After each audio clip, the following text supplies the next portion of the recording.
역사상 가장 충격적인 미술품 절도 사건이 하나 있습니다. 세계에서 가장 유명한 그림이 하루아침에 사라져버린 일이죠. 그것도 세계 최고 수준의 보안을 자랑하는 루브르 박물관에서 말입니다. 더 놀라운 것은 이 범죄를 저지른 사람이 특별한 기술이나 장비 없이 오직 대담함과 운만으로 해냈다는 사실이죠. 마치 영화 속 이야기처럼 들리지만 이는 실제로 일어난 일입니다. 이제 세계를 발칵 뒤집은 그 황당하고도 기묘한 사건의 전말을 들려드리겠습니다.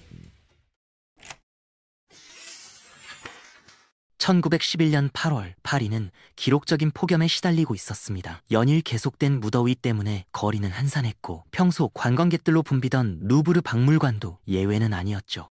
당시 파리의 기온은 연일 35도를 웃돌았고 사람들은 그늘을 찾아 헤매고 있었습니다. 바로 그 순간을 노린 한 남자가 있었습니다. 그는 박물관 직원으로 위장해 건물 안으로 들어갔습니다. 그 남자는 평소처럼 일하는 척 하다가 폐관 시간이 되자 작은 보관실에 몸을 숨겼습니다. 심장이 터질 듯 뛰었지만 그는 참고 기다렸죠. 밤새도록 좁은 공간에서 웅크리고 있는 것은 고역이었습니다. 다음 날은 월요일이었기 때문에 박물관은 휴관일이었죠. 새벽 7시 15분 텅 빈 박물관 안에서 그는 움직이기 시작했습니다. 목표는 단 하나, 레오나르도 다 빈치의 모나리자였습니다. 당시 모나리자는 지금처럼 특별한 전시실에 있지 않았고 다른 그림들과 함께 살롱 카레라는 공간에 걸려 있었습니다. 보안도 지금보다 훨씬 허술했고 감시 카메라 같은 것도 없었죠. 그는 복도를 조심스럽게 걸어가며 주변을 살폈습니다. 혹시라도 야간 경비원이나 청소부가 나타날까봐 노심초사했지만 다행히 아무도 보이지 않았습니다. 드디어 모나리자가 걸린 벽 앞에 도착했죠. 아무도 없는 것을 확인한 그는 재빠르게 그림을 벽에서 떼어냈습니다. 드라이버를 사용해 보호 프레임에서 캔버스를 분리한 뒤 미리 준비해온 흰 천으로 그림을 감쌌습니다. 그리고 가장 가까운 출구로 향했죠. 하지만 문제가 생겼습니다. 문이 잠겨 있었던 것이죠. 그는 당황했지만 포기할 수는 없었습니다. 다른 출구를 찾아 헤매기 시작했습니다. 바로 그때 박물관에서 작업 중이던 배관공이 나타났습니다. 그의 심장은 멈출 듯 했지만 침착함을 유지하려 노력했죠. 배관공은 그가 박물관 직원이라고 생각하고 의심하지 않았습니다. 문이 잠겨서 나갈 수가 없네요고 그가 말하자 배관공은 친절하게 문을 열어주었습니다. 이렇게 모나리자를 품에 안은 도둑은 파리 시내로 사라져버렸죠. 전체 범행 시간은 단 몇 분에 불과했습니다. 하지만 누군가가 모나리자가 사라진 것을 발견하기까지는 무려 28시간이나 걸렸습니다. 이는 정말 놀라운 일이었죠. 세계에서 가장 유명한 그림이 하루가 넘도록 없어진 줄도 모르고 있었던 겁니다. 그 주에는 박물관 소장품들을 공식 촬영하는 일정이 있었기 때문에 벽에 빈 자리가 있는 것이 이상하지 않았거든요. 직원들은 그냥 촬영을 위해 다른 곳으로 옮겼다고 생각했습니다. 다음 날 화요일 사진작가들이 모나리자 촬영을 위해 왔을 때 비로소 문제가 발생했습니다. 그들이 모나리자가 제자리에 없다는 것을 알리고 나서야 심각한 상황임이 드러났죠. 박물관 관계자들은 처음에는 단순한 실수일 거라고 생각했습니다. 아마 다른 직원이 청소나 보수를 위해 옮겨놨을 거라고 여겼죠. 하지만 아무리 찾아도 모나리자는 보이지 않았습니다. 그제야 박물관 측은 경찰에 신고했고 모나리자가 공식적으로 실종되었다고 발표했습니다. 이 소식은 순식간에 전 세계로 퍼져나갔고 사람들은 충격에 빠졌습니다. 프랑스 경찰은 즉시 수사에 착수했습니다. 국경을 봉쇄하고 루브르 박물관 주변에 경비를 대폭 강화했죠. 모든 기차역과 항구, 공항에서 수상한 짐을 가진 사람들을 철저히 검문했습니다. 전 세계 언론이 이 사건을 대대적으로 보도했고 현상금까지 걸렸습니다. 그림을 찾는 데 도움이 되는 정보를 제공하면 25만 달러를 주겠다는 공고가 나갔죠. 당시로서는 엄청난 거액이었습니다. 반응은 폭발적이었습니다. 수천 명의 사람들이 편지를 보내고 경찰서를 찾아와 모나리자의 행방에 대한 온갖 정보를 제공했습니다. 하루에 수백 통의 편지가 경찰서로 쏟아져 들어왔죠.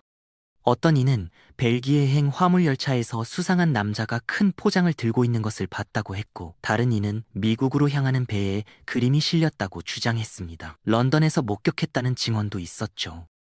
심지어 어떤 사람은 모나리자가 독일의 한 성에 숨겨져 있다고 확신한다며 정확한 위치까지 알려왔습니다. 하지만 이 모든 제보들은 결국 거짓이거나 착각인 것으로 밝혀졌습니다. 수사 과정에서 놀라운 일이 벌어졌습니다. 유명한 화가 파블로 피카소가 용의자로 지목된 것이죠. 피카소의 지인이 경찰에 고발장을 보냈는데 그가 루브르 박물관에서 이베리아 조각상들을 훔쳤다고 증언했습니다. 더욱 충격적인 것은 피카소가 이 조각상들을 자신의 작품 아비뇽의 처녀들에 실제로 사용했다는 사실이었죠. 루브르 박물관이 조각상들의 일련 번호를 확인한 결과 정말로 박물관 소장품이 맞았습니다. 피카소는 체포되어 장시간 신문을 받았지만 모나리자 도난과는 관련이 없다는 것이 밝혀졌죠. 그는 조각상은 훔쳤지만 모나리자는 건드리지 않았다고 주장했고 이는 사실로 판명되었습니다. 그럼에도 불구하고 이 사건은 피카소에게 큰 충격을 주었고 그의 예술 세계에도 상당한 영향을 미쳤다고 전해집니다. 그는 평생 이 일을 부끄럽게 여겼다고 합니다. 한편 경찰은 또 다른 용의자에 주목했습니다. 바로 미국의 거대 은행가이자 미술 수집가인 JP 모건이었죠. 당시 미술품 위조는 매우 큰 사업이었고 가짜 그림들이 순진한 백만장자들에게 팔리는 일이 빈번했습니다. 모건은 이미 수많은 유럽 미술품들을 미국으로 가져간 전력이 있었기 때문에 그가 강도를 사주했고 모나리자가 그에게로 향하고 있다는 의혹이 제기됐죠. FBI까지 동원되어 수사가 시작되었습니다. 미국 경찰은 뉴욕항으로 들어오는 모든 배를 수색했지만 모나리자는 발견되지 않았습니다. 모건의 저택과 창고들도 샅샅이 뒤져봤지만 아무것도 나오지 않았죠. 결국 모건도 무혐의로 풀려났습니다. 전 세계에서 온갖 이론들이 쏟아져 나왔습니다. 어떤 이는 독일 황제가 프랑스를 괴롭히기 위해 사주했다고 주장했고 다른 이는 비밀 컬렉터가 개인적인 욕망으로 훔쳤다고 믿었습니다. 심지어 모나리자가 애초에 루브르에 있던 것이 가짜였고 진짜는 이미 오래전에 사라졌다는 음모론까지 등장했습니다. 하지만 2년간의 수사 끝에도 모나리자의 행방은 여전히 미스터리로 남았죠. 사실 모나리자는 멀리 가지 않았습니다. 루브르 박물관에서 불과 3km 떨어진 작은 아파트에 숨겨져 있었거든요. 그것도 아주 평범한 주거지역의 낡은 건물 안에 말입니다. 바로 29세 이탈리아인 빈센조 페루자의 집이었습니다. 그는 루브르 박물관에서 잡일을 하는 직원이었고 박물관의 모든 취약점을 꿰뚫고 있었죠. 그야말로 내부의 적이었던 셈입니다. 페루자는 월요일 휴관일을 알고 있었고 사진 촬영 일정도 파악하고 있었습니다. 무엇보다 그는 모나리자의 보호 케이스를 직접 설치한 장본인이었기 때문에 어떻게 분해하는지도 완벽히 알고 있었죠. 박물관을 빠져나온 후 그는 미리 준비해둔 이중 바닥 상자에 그림을 숨겼습니다. 이 상자는 겉보기에는 평범한 여행용 트렁크처럼 보였지만 안쪽에 비밀 공간이 있어 그림을 완벽히 숨길 수 있었습니다. 그런데 어떻게 그가 그토록 오랫동안 발각되지 않을 수 있었을까요? 놀랍게도 페루자는 이미 범죄 기록이 있는 인물이었고 그의 지문도 경찰 데이터베이스에 등록되어 있었습니다. 하지만 시스템에는 오른손 지문만 있었는데 모나리자의 액자에서 발견된 것은 왼손 지문이었기 때문에 매칭이 되지 않았던 거죠. 이런 허술한 시스템 때문에 진범을 놓친 것입니다. 더욱 놀라운 것은 수사 과정에서 경찰이 페루자의 아파트를 2차례나 방문했다는 사실입니다. 그러나 아무것도 발견하지 못했죠. 모나리자가 바로 코앞에 숨어 있다는 사실도 모른 채 말입니다.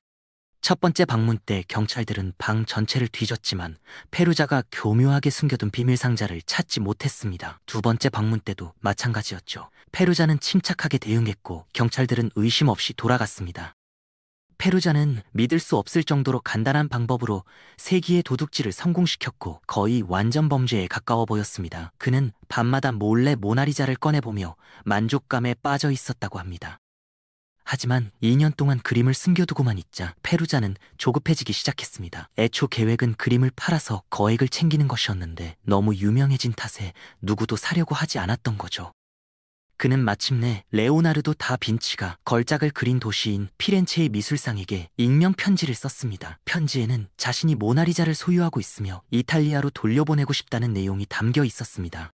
페루자는 자신을 애국자라고 생각했습니다. 이탈리아의 위대한 예술가가 그린 작품이 프랑스에 있는 것이 못마땅했고 조국으로 되돌려보내는 것이 옳다고 믿었죠. 돈보다는 명예가 더 중요하다고 생각했습니다.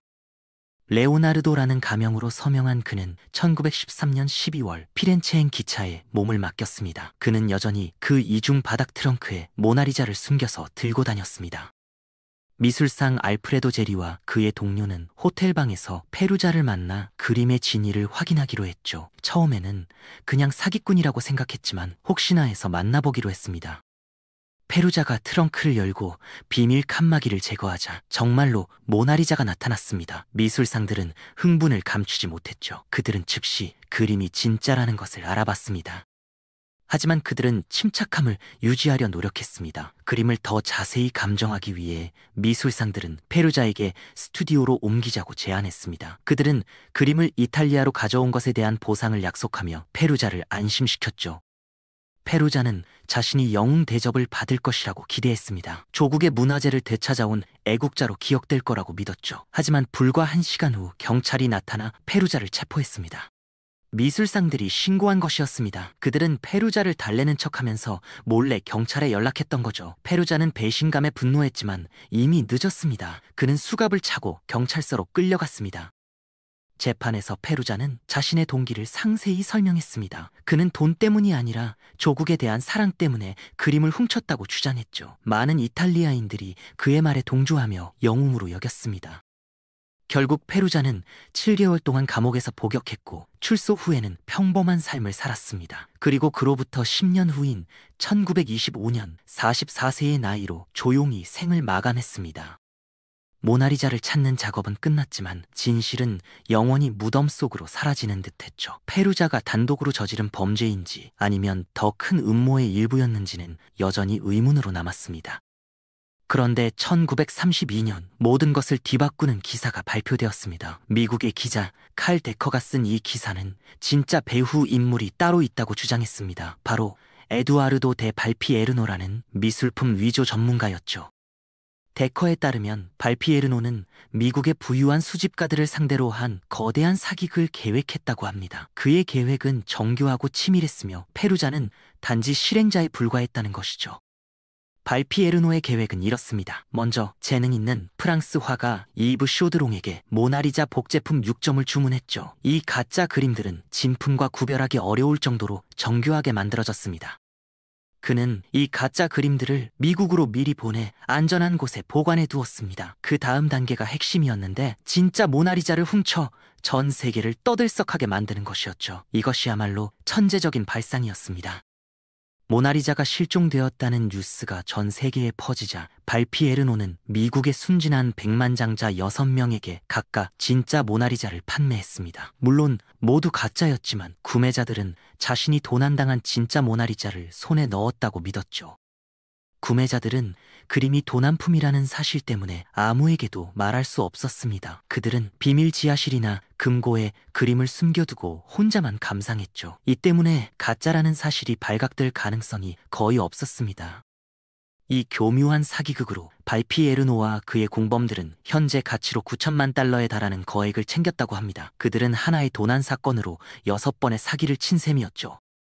이 이야기가 사실이라면 페루자는 단순한 실행범에 불과했던 셈입니다. 진짜 흑막은 발피에르노였고 그는 완벽한 계획으로 역사상 가장 교묘한 미술품 사기를 성공시킨 것입니다.